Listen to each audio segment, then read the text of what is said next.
Hi guys, for today's vlog, after 48 years naka-upload na ko. So sorry gid kay grabe ko ka busy. So dito tayo ngayon sa Petronas Twin Tower since magkatabi sila ng Aquaria. So galing tayo ng Aquaria.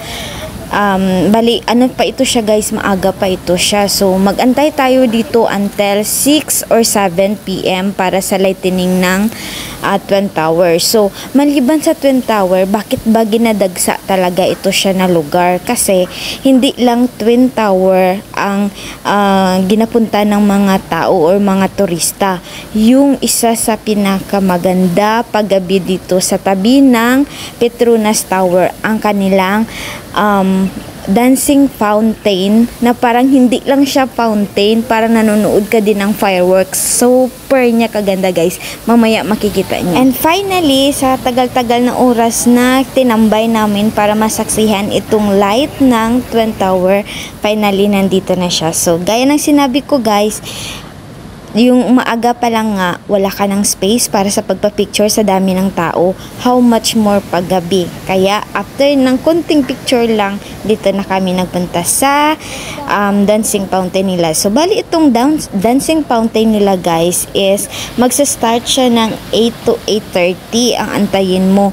Super kadami-daming tao kasi no wonder na ginapuntahan ng tao kasi mai-excite ka, magugulat ka, napakaganda. Nakita nyo yung mga tao sa paligid, dami-dami nag-aantay. Mga 5 pa lang na marami nakaupo dyan, nag-aantay ng dancing fountain nila. Super kaganda guys. So ito na, nag-start na siya. Let's see!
Kasi itong ano nila guys, a dancing fountain nila is so more nice. than 30 minutes talaga siya nakaganyan. So, dito lang muna for today's vlog. Thank you for watching. Bye-bye!